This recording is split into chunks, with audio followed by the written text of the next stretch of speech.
자, 오늘 우리에게 주신 하나님의 말씀은 시편 23편 1절 그리고 고린도후서 12장 9절과 10절 말씀입니다. 설교 제목은 부족함, 하나님의 은혜로의 초대장입니다. 여호와는 나의 목자시니 내게 부족함이 없으리로다. 나에게 이르시기를 내 은혜가 내게 족하도다. 이는 내 능력이 약한 데서 온전하의 짐이라 하신지라.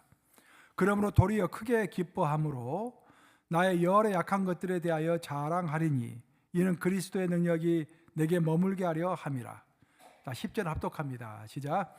그러므로 내가 그리스도를 위하여 약한 것들과 능욕과 궁핍과 박해와 공고를 기뻐하노니 이는 내가 약한 그때 강함이라. 살아계신 하나님의 말씀입니다. 오늘 설교는 하나님은 왜 우리에게 부족함을 주시는가라는 그런 주제로 이제 말씀을 나누고자 합니다. 우리들 대부분은 인생을 살아가면서 완벽을 꿈꿉니다. 건강, 경제력, 인간관계, 자녀의 미래 등 모든 영역에서 100%가 채워지기를 원하면서 하나님께 간절히 기도합니다. 주님 채워주시옵소서. 하지만 우리의 현실은 어떻습니까? 놀랍게도 많은 노력에도 불구하고 우리는 살아가면서 늘 부족함을 경험합니다. 물질이 부족하고 능력이 부족하고 시간도 부족해서 시간이 부족해서 잠을 제대로 못 잔다라는 말도 하지요. 그래서 우리는 하나님께 기도합니다. 주님 채워주시옵소서.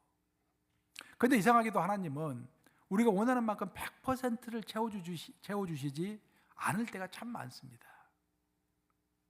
이런 일은 지금 여러분에게만, 당신에게만 벌어지고 있는 일이 아니라 하나님을 진실하게 따르고자 하는 대부분의 사람들이 경험하고 있는 것들입니다. 무언가 원인이 있기 때문에, 하나님 뜻이 있기 때문에 이런 현상이 벌어지는 것입니다. 우리 하나님은 60 내지 70% 정도만 채워주시고 나머지는 여전히 부족한 상태로 남겨두십니다. 왜 그럴까요? 왜냐하면 나머지 30% 내지 40%는 우리 주님 그분 자체만이 채워줄 수 있는 영역이기 때문입니다. 결핍은 하나님이 우리를 은혜의 세계로 부르시는 초대장과 같은 것입니다. 부족하고 결핍이 있어야 하나님의 은혜를 체험하게 되는 것입니다. 그 부족함 때문에 하나님의 은혜를 알게 되는 것이죠. 그래서 우리의 믿음의 선배들은 이 부족함이 있어야 하나님의 은혜를 체험한다라는 사실을 은혜의 역설, 신앙의 역설이라고 설명을 했습니다. 인간은 본래 굉장히 자기중심적입니다. 그래서 우리 부족할 때는 하나님께 애타게 하나님을 찾지만 부족하지 않고 100%다 충족이 되면 금방 하나님을 잃어버리는 그런 습성을 가지고 있습니다. 내 힘으로 모든 것을 다 했다라는 그런 교만에 빠지곤 하죠. 사실 우리를 과거를 돌아보시기 바랍니다. 이미 처음 하실 때 우리가 얼마나 가난한 마음이고 얼마나 이만 벌렸다면 땡큐 했지 않습니까? 땡큐 무조건 땡큐 이만 벌렸다면 굉장히 겸손했잖아요. 지금 여러분의 모습 어떻습니까? 땡큐가 얼마나 나오고 있습니까? 이것 불평 저것 불평, 이것이 부족하다 저것이 부족하다. 자꾸 이제 이 생각이 많이 교만 쪽으로 기울고 있는 것입니다. 바로 그래서 우리 하나님은 이스라엘 백성들에게 가나안 땅을 주시겠다고 약속하셨잖아요. 근데 그 가나안 땅을 주실 때 한꺼번에 다 주지 않으셨습니다. 어떤 부분은 고의로 주지 않으셨습니다. 그 내용이 사사기 3장 4절에 나오는데 한번 같이 읽어보겠습니다. 시작. 남겨두신 이 이방 민족들로 이스라엘을 시험하사 여호와께서 모세를 통하여 그들의 조상들에게 이르신 명령들을 순종하는지 알고자 하셨더라. 다음 주부터는요, 저 밑에 있는 영어 버전, 영어를 좀 크게 하셔야 할 것 같아요. 보니까 이제 영어를 읽는 분들이 있으니까 좀 약간 크게 해야 할 것 같아요. 이 보면은 이제 하나님께서 이스라엘 백성들에게 내가 너희들에게 가나안 땅을 주겠다라고 약속하셨는데 일단 가나안 땅에 들어갔더니 다 땅을 주시지 않으셨습니다. 100% 주시지 않고 어떤 땅은 고의로 하나님께서 주시지 않고 남겨놓았다 그런 말입니다. 그 어떤 땅을 남겨두었을까? 그 팔레스타인 땅 중에서 제일 노른자 땅, 제일 살기 좋은 땅, 즉 지중해 쪽에 붙어있는 땅이죠. 그러니까 서쪽에 있는 땅이에요. 서쪽은 지중해에 붙어 있어가지고 날씨도 좋고 땅도 평평하고 기름지고 아주 좋은 땅입니다. 근데 하나님은 그 땅은 주시지 않은 거예요. 그리고 이스라엘 백성들이 차지해서 오랫동안 살았던 땅들은 전부 산지이고 들판이고 광야고 별로 좋지 않은 땅들만 하나님께 주신 거예요. 특별히 정말로 살기 좋은 땅에는 하나님께서 아주 거센 민족들을 딱 그쪽에 주셨습니다. 블레셋 족속, 히 족속, 가나안 족속, 굉장히 힘이 센, 그렇지만 굉장히 거친 전쟁을 잘하는 그런 족속들은 거기다 딱 배치해 두신 거예요. 이스라엘 백성들이 감히 그 땅을 차지하려고 하는 그 마음도 먹지 못하도록 하나님께서 그 땅은 건들지 못하게 하신 것입니다. 이것은 참 이상한 일입니다. 왜냐하면 분명히 하나님께서 가나안 땅 전체를 주시겠다고 약속하셨잖아요. 그런데 하나님은 의도적으로 어떤 땅은 차지하지 못하도록 인도하신 것입니다. 다시 말해서 하나님께서는 이스라엘 민족에게 약속의 땅을 주시되 100% 주신 것이 아니라 부족하게 주셨다라는 것입니다. 특히 가나안 7족속 중에서도 기질이 강한 족속들을 통해서 이스라엘 민족들을 훈련시키셨습니다. 어떤 훈련을 시키셨는가? 그 어떤 도전과 어려운 가운데서도 부족한 가운데서도 오직 하나님만 바라보는 그런 훈련을 시키기 위해서 어떤 땅은 주지 않고 남겨놓으신 것입니다. 물론 결국은 주셨죠. 그래서 오랫동안 주시지 않았죠. 이처럼 하나님께서 우리에게 30% 내지 40%의 부족함을 주시는 이유는 우리가 사람임을 잊지 않도록 하기 위해서입니다. 우리는 사람입니다, 여러분. 신이 아닙니다. 하나님과 인간 사이의 가장 큰 차이는 뭐냐면은 하나님은 부족한 것이 없으십니다. 하나님은 그 능력이 부족함이 없으십니다. 그래서 모든 것을 통제할 수 있기 때문에 그 어떤 상황 가운데서도 하나님의 뜻을 이룰 수가 있습니다. 그것이 하나님입니다. 하지만 우리 인간은 결코 모든 것을 통제할 수가 없습니다. 어떤 것을 우리가 통제할 수 없는 것입니다. 그 통제할 수 없는 영역 때문에 인간은 결핍을 느끼면서 하나님께 기도하게 되고 그 기도를 통해서 살아계신 하나님의 기적을 체험하게 되는 것입니다. 자, 여러분들 기적을 체험하고 싶어 하잖아요. 우리의 삶에 기적이 어떻게 해서 올까? 기적이 일어나려면 우리가 기도를 해야 하는데 언제 우리가 간절하게 기도합니까? 부족함이 있고 결핍이 있을 때 간절하게 기도하는 것입니다. 그래서 기적의 출발은 결핍과 부족함이 있을 때 그것이 출발점이 되어서 결국 우리가 기적을 체험하게 되는 것입니다. 그래서 바울은 그렇게 설명을 했죠. 고린도후서 12장 9절 한번 같이 읽어보겠습니다. 고린도후서 12장 9절 시작. 나에게 이르시기를 내 은혜가 내게 족하도다. 이는 내 능력이 약한 데서 온전하의 짐이라 하신지라. 그러므로 도리어 크게 기뻐함으로 나의 여러 약한 것들에 대하여 자랑하리니 이는 그리스도의 능력이 내게 머물게 하려 함이라. 자, 바울은 자신이 통제할 수 없는 여러 가지 약한 것들이 있다고 했습니다. 어떤 것들은 자기가 통제하려고 해도 통제할 수 없는 약한 것들이 있어요. 특별히 바울이 자기가 통제할 수 없었던 것은 자신의 건강 문제였습니다. 그래서 참 특이해요. 바울은 병든 사람들 다 고쳐줬지 않습니까? 근데 자기는 약한 거야. 자기는 병들어 아주 힘든 거예요. 그게 바울의 약한 것들이었습니다. 그래서 하나님 내가 다른 사람을 고쳐주면서 내 몸이 이렇게 병들고 있으면은 은혜가 안 되지 않습니까? 제 병도 고쳐주세요 하고 하나님께 3번 기도했는데 하나님이 No, 너가 약할 때 더 많이 기도하게 되고 더 많이 기도할 때 내 은혜가 나한테 족하다 그 말씀하셨죠. 약한 것들 때문에 그리스도의 능력이 나타난다라는 것입니다. 그 결핍 때문에 하나님의 능력을 체험하게 되었다라고 사도 바울은 고백하고 있습니다. 여러분, 예수님이 베푸신 기적 가운데서 가장 대표적인 기적 가운데 하나가 오병이의 기적 아닙니까? 많은 군중들이 하루 내내 예수님의 설교를 아침부터 저녁까지 들었어요. 배가 고팠어요. 그래서 그 배고픔을 채워줄 수 있는 음식이 극히 부족했습니다. 그 부족함이 있었기 때문에 예수님께서 오병이의 기적을 행하실 수가 있었던 것입니다. 이처럼 부족함이라는 것은 어떤 기적을 만들어내는 원료와도 같은 것입니다. 요즘에 이제 이란 때문에 많이 시끄럽잖아요, 여러분들. 이란이 이제 좀 소유 사태에 있어가지고 몇천 명이 죽었네라고 이제 그런데 이란 사정이 별로 좋지 않은데 이란이 원래는 굉장한 나라였죠. 사실 지금도 사실은 굉장한 나라죠. 인구도 굉장히 많고 중동 지역의 맹주죠, 맹주. 근데 그 원래는 이란이 페르시아 아닙니까? 그 고레스 왕 이야기 성경에 나오잖아요. 고레스 왕이 있었던 곳이 이란 아닙니까? 이란. 그 이란은 중동 국가들하고 또 달라요. 그 페르시아 문화권입니다. 중동 사우디아라비아라든지 뭐 카타르라든지 그런 나라도 달라요. 질이 달라요. 상당히 위에 있죠. 문화적으로 문화 위에 있고 인종도 다르고. 근데 그 나라가 지금 이제 굉장히 어려워져 가지고 있는데, 어려워지다 보니까 그 과거에 찬란했던 문화, 그 옛날에는 그 문화가 페르시아 문화라고 해가지고 전 세계를 그냥 고급 문화로 이렇게 지배를 했었죠. 근데 지금 그 문화적인 파워가 이게 아주 사라져 버렸어요 지금.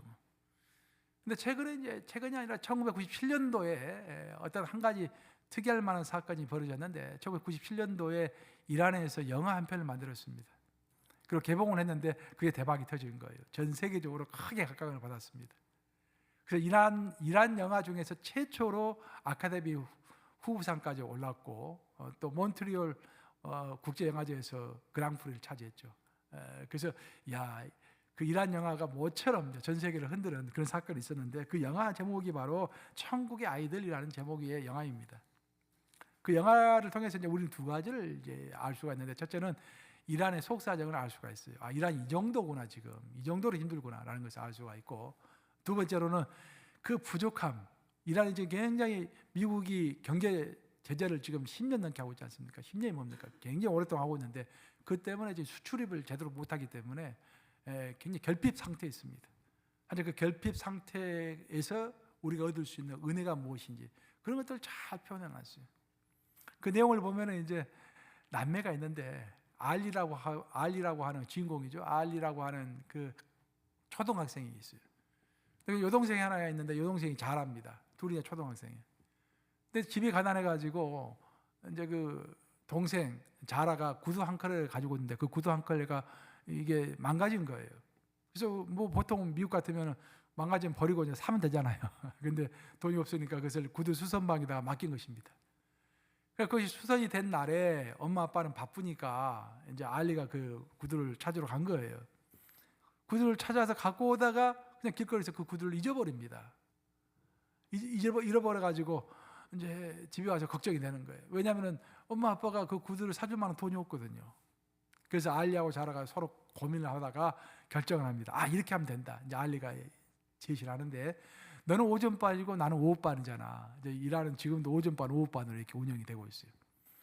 그러니까 너는 오전반이니까 동생 너 자라가 내 운동화 신고 오전반에 학교 가라. 그리고 수업이 끝나면은 빨리 달려와. 그럼 내가 다시 그 운동화 신고 내가 오후반 가면 되잖아. 그래가지고 그 운동화 한 컬레를 가지고 그 남매가 학교를 이제 오가는 것입니다. 자라는 오전반이 끝나면은 오빠가 오후반 늦을까 봐서 힘차게 달려서 집에 갑니다. 그러면 달려오자마자 이제 알리는 밥 먹고 기다리고 있다가 운동화 빨리 이제 끈을 메고서 또 막 달립니다, 학교까지. 그래서 그런 일정을 이제 며칠간 이렇게 상당히 오랜 기간, 숙달 되게 이제 하다 보니까 달리기를 좀 잘하게 됐어요. 근데 마침 그때 초등학생 마라톤 대회가 열리게 됩니다. 그걸 보고서 알리가 흥미를 갖게 돼요. 내가 요즘 마라톤 연습을 많이 했는데 한번 내가 참여해봐야겠다. 특별히 이제 그 마라톤 대회에서 상품이 눈에 띄었습니다. 3등 상품이 운동화입니다. 운동화. 그러니까 이란이 그 정도로 가난한 거예요. 마라톤 대회를 했는데 3등 상품이 운동화 한 컬레가 이 상품이 될 정도로 이게 가난한 겁니다. 그래서 그 알리는 그 운동화를 타기 위해서 달리기 대회에 나갔는데, 거기서 3등이 아니라 1등을 하게 되는 것입니다. 이처럼 우리는 부족함으로 인해서 뛰게 되고 띄움으로 인해서 승리하게 되는 것입니다. 신앙생활이라는 것은 멈추지 않고 계속 뛰는 것이 신앙생활입니다. 좀 뛰고 났으니까 이제 좀 쉬어야지, 그게 아니라 죽는 그날까지, 그렇죠? 죽는 그날까지 사도 바울이 우리에게 이야기했던 것처럼 내가 목표를 향하여 달려가노라, 그렇게 말씀했잖아요. 신앙생활은 자전거를 타는 것과 똑같은 것입니다. 뭐 과격하게 달릴 필요는 없지만 자전거는 멈추 있으면 넘어지잖아요. 어찌됐든 페달을 계속 밟아야 하는 거 아니겠습니까? 페달을 밟을 때 즐거운 마음으로, 기쁜 마음으로, 기대한 마음으로 달리는 것이 현명한 신앙인의 자세이죠. 어찌됐든 신앙생활이라는 것은 멈추지 않고 계속 뛰면서 성화, 즉 성숙을 이루어가는 과정이 바로 신앙생활인 것입니다. 그리고 우리는 스스로 부족하다고 느낄 때만이 그 부족함을 메꾸기 위해서 열심히 기도하고 계속 뛰면서 상상치도 못했던 기적을 체험하게 되는 것입니다. 하나님을 움직인 한나의 울부짖는 기도가 왜 나왔습니까, 여러분? 어떻게 해서 한나가 그 울부짖는 기도, 하나님의 마음을 움직이는 기도를 할 수 있었겠습니까? 그것은 그가 아이를 낳을 수 없다는 본인의 부족함을 알았기 때문에 간절히 기도했던 것입니다. 베드로는 교회 수장으로서 자만하지 않고 오히려 십자가에 매달려 죽을 때 거꾸로 매달려 죽을 수 있었던, 끝까지 믿음을 지킬 수 있었던 그 핍박 가운데서도 그의 믿음을 붙잡을 수 있었던 그 원인은 딱 한 가지였습니다. 그가 예수님을 3번 부인했던 자신의 부족함을 뼈저리게 느끼고 있었기 때문입니다. 마찬가지로 유다 왕 여호사밧은 어느 날 온 유다 백성을 한 곳에 모이게 했습니다. 그 많은 백성을 다 모이게 했습니다. 어린아이까지 다 모이게 해서 하루 종일 금식 기도를 했습니다. 하나님께 울부짖었죠. 왜 그랬습니까? 모압과 암몬 족속이 연합을 해가지고 물밀듯이 쳐들어왔는데 그 군사의 숫자가 도저히 인간의 힘으로서는 감당할 수 없는 숫자가 밀려왔기 때문에, 자신의 부족함을 알았기 때문에 도저히 자신의 능력으로는 그것을 막을 수 없다라는 자신의 능력의 부족함을 알았기 때문에 하나님께 모든 백성들 다 이끌고 금식 기도했던 것입니다.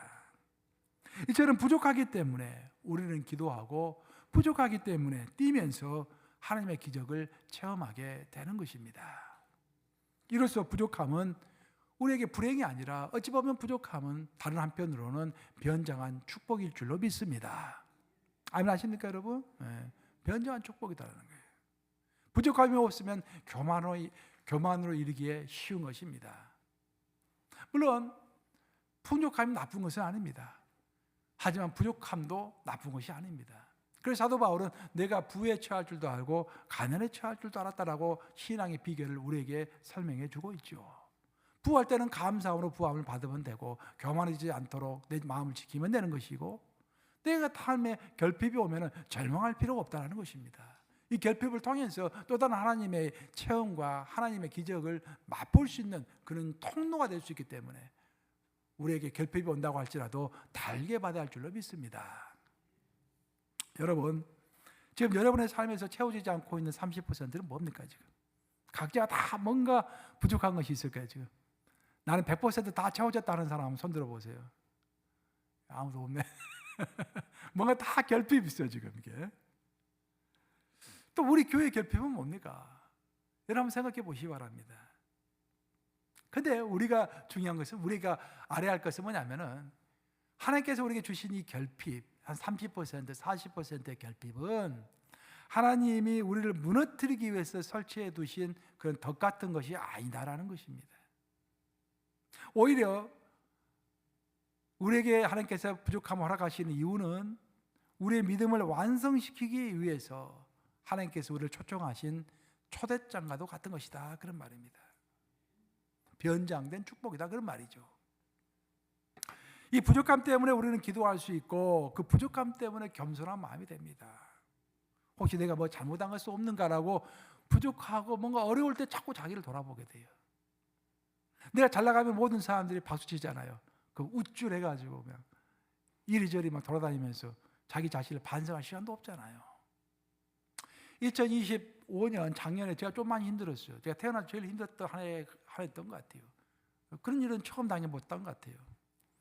그럴 때 어려웠을 때 항상 하나님께 기도를 많이 하게 돼요. 어려우니까.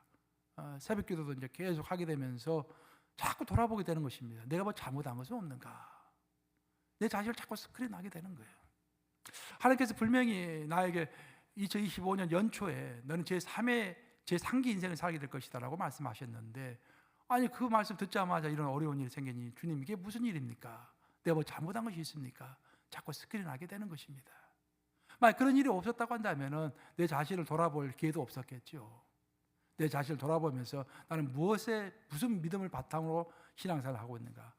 하나님의 부르심은 확실한 것인가? 내가 가고 있는 길은 하나님이 명령하신 길인가?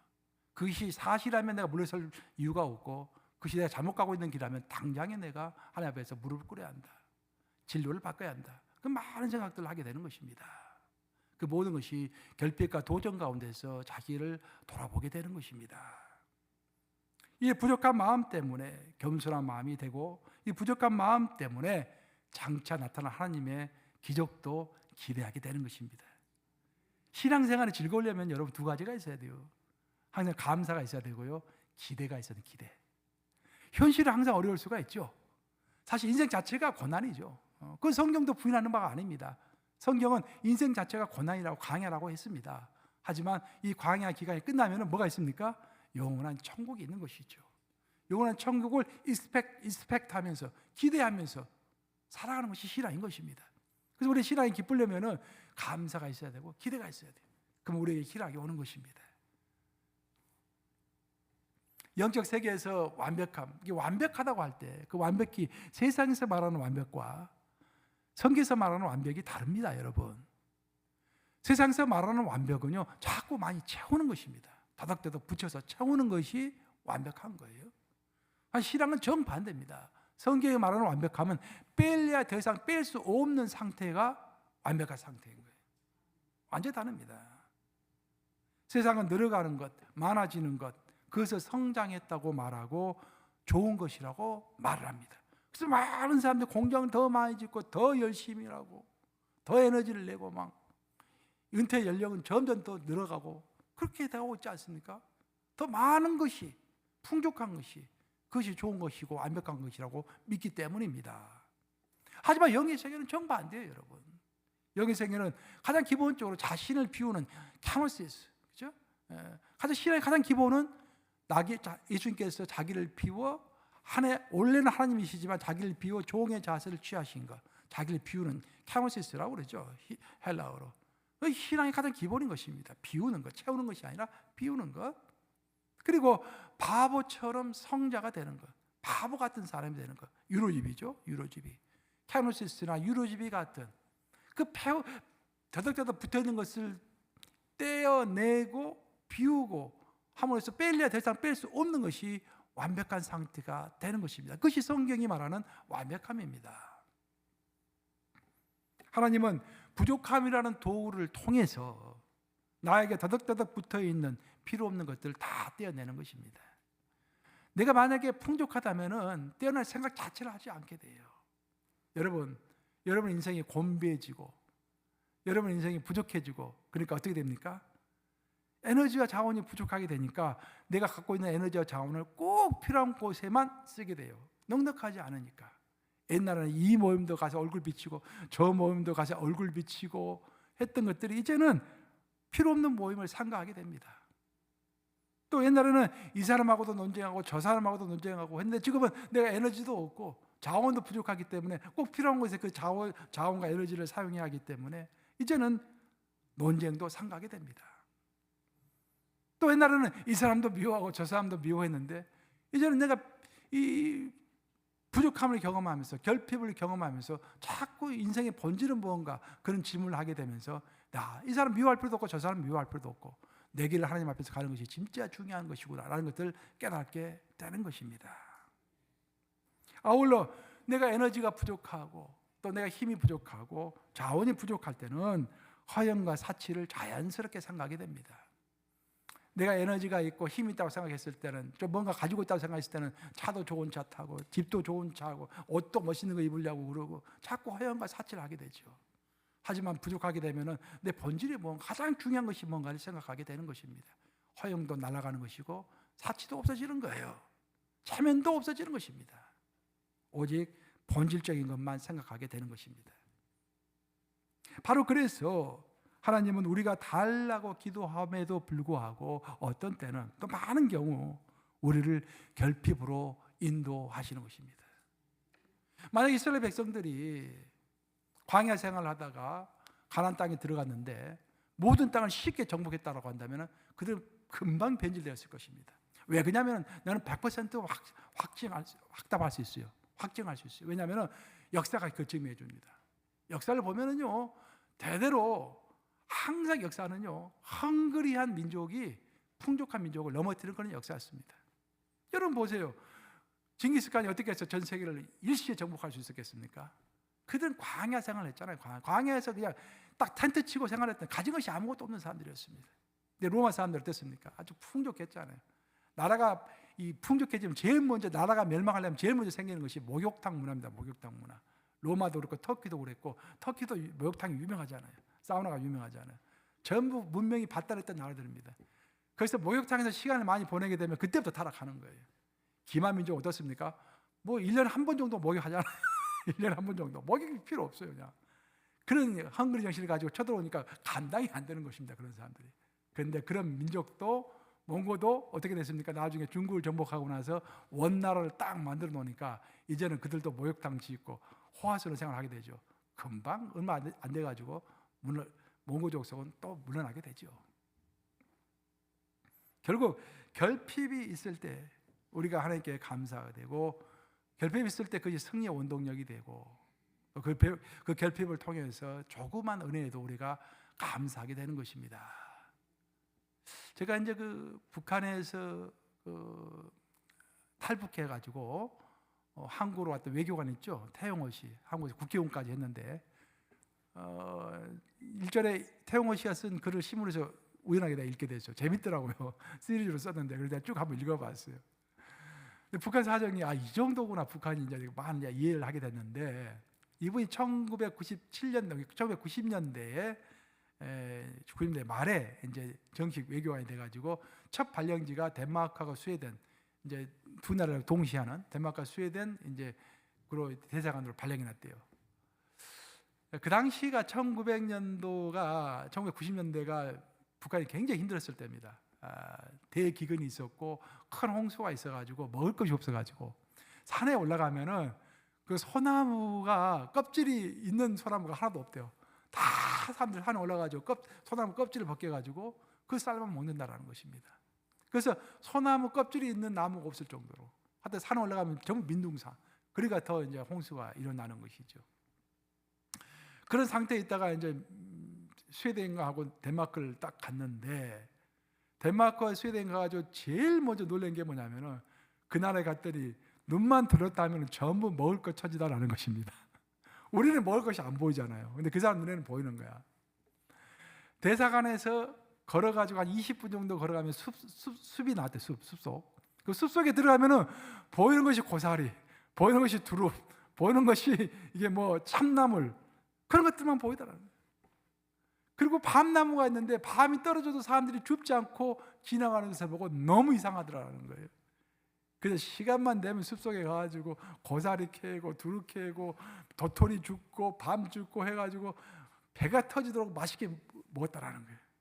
그것을 준비해가지고 유럽 사람들에게 또 대접했다라는 그런 이야기입니다. 여러분, 우리는 거기 가도 그런 것들이 안 보이잖아요. 숲속에 가도 나무가 보이지 뭐 고사리가 보이고 참나물이 보이고 그렇습니까? 안 보이잖아요. 부족하기 때문에 그런 것들이 보이는 것입니다. 부족하기 때문에 평범한 자연 속에서도 그렇게 감사할 수가 있는 것입니다. 평상시 부족함을 느껴보지 못한 사람은 참나물, 고사리, 도토리, 밤을 우리에게 선사하는 자연을 향해서 결코 감사할 수가 없을 것입니다. 부족함이 우리에게 감사가 되는 또 다른 한 가지 이유가 있는데, 그것은 우리가 부족할 때 영적으로 가장 안정된 상태에 있을 수가 있기 때문입니다. 인간은요 굉장히 변덕이 심해서 부족하지 않으면 반드시 교만하게 되어 있습니다. 허풍을 떨게 되어 있죠. 부족하지 않으면. 하지만 부족하면은 단방에 우리는 또 무릎을 꿇게 됩니다. 주님, 저는 이것밖에 안 됩니다. 주님이 도와주셔야 합니다. 라는 고백이 나오게 됩니다. 내가 부족하다고 주님 앞에 고백되는 그 순간이 영적으로는 가장 안정된 상태다, 그런 말입니다. 부족함은 우리가 교만이라고 하는 낭떠러지로 떨어지지 않도록 하나님께서 주시는 영적인 안전벨트와도 같은 것입니다. 부족함이 있을 때 딱 우리가 영적 안전벨트를 매는 거예요. 그리고 걷길로 지나칠 수 있는 그런 위험을 미리 회피할 수가 있는 것입니다. 채워지지 않는 30%, 40%의 공백은 우리를 고통스럽게 하려고 하는 것이 아니라 우리로 하여금 하나님을 노크하게 만드는 하나님의 뜻인 줄로 믿습니다. 하나님은 우리가 드리는 기도 제목보다도 우리는 여러 가지 기도 제목을 가지고 하는 게 기도하죠. 기도 제목은 우리에게 중요한 것입니다. 하지만 하나님은 내가 드리는 기도 제목이 중요한 것이 아니라 그 기도 제목을 가지고 기도를 하고 있는 내 자체가 중요한 것입니다. 하나님에게는 그래요. 그래서 하나님은 부족함을 우리에게 주심으로 인해서 우리가 하나님께 매달려서 기도하게 되고 그걸 가지고 기도하는 우리의 모습을 보시면서 기뻐하시는 것입니다. 그러니까 우리는 그 부족함을 매개체로 해서 하나님께 간절히 기도함으로 하나님을 인격적으로 만나게 되는 것이죠. 좀 깊이 있게 만나게 되는 것이죠. 우리가 풍족할 때는 기도를 뭐 1시간 이상 하기가 힘듭니다. 근데 우리가 풍족할 때는 근데 부족할 때는 2시간, 3시간도 기도하게 돼요. 눈만 떴다면 기도하게 됩니다. 부족하니까. 거기다 자기 자신을 스크린하고 돌아보게 되고. 여러분, 최근 여러분을 가장 힘들게 했던 부족함이 무엇입니까? 최종수 장로님, 최근 부족한 게 무엇이었습니까? 김남주 권사님 뭐였어요? 여러분 같이 한번 생각해 보시기 바랍니다. 최근 여러분을 가장 힘들게 했던 부족함이 무엇입니까? 또 우리 뉴욕감유교회를 힘들게 하는 부족함이 무엇입니까? 왜 이런 부족함이 왔을까요? 그 부족함은 하나님이 우리에게 보내시는 은혜로의 초청장일 줄로 믿습니다. 그리고 이 말을 절대 잊지 마시기 바랍니다. 잘 아시는 말씀이지만 로마서 8장 28절 말씀 한번 같이 읽어보겠습니다. 시작. 우리가 알거니와 하나님을 사랑하는 자, 곧 그의 뜻대로 부르심을 입은 자들에게는 모든 것이 협력하여 선을 이루느니라. 우리의 결국은 정해져 있습니다. 우리의 결론은 정해져 있어요. 모든 것이 협력하여 선을 이루는 것입니다. 그러니까 우리의 결론은 천국에 가는 것입니다. 하지만 결론은 딱 정해져 있는데 그 과정은 광야의 과정이 또한 기다리고 있는 것입니다. 그런데 아무리 우리에게 결핍이 온다고 할지라도, 아무리 부족함이 온다고 할지라도, 아무리 광야의 도전이 온다고 할지라도 결국은 합력하여 선을 이룬다라는 그런 말씀입니다. 그래서 우리에게 있는 결핍이 결국에는 우리의 인생을 돕는 좋은 통로가 된다는 그런 말씀인 것입니다. 사람 여러분, 부족함은 첫째로 하나님을 만나는 통로입니다. 둘째로 부족함은 교만을 막는 하나님의 지혜입니다. 셋째로 부족함은 기적을 경험하는 무대입니다. 네 번째로 부족함은 지속적인 기도의 원동력입니다. 부족할 때 더더욱 믿음의 깊이가 더욱더 깊어지는 우리 모두가 되시기를 우리 주님의 이름으로 축원합니다. 기도하셨습니다.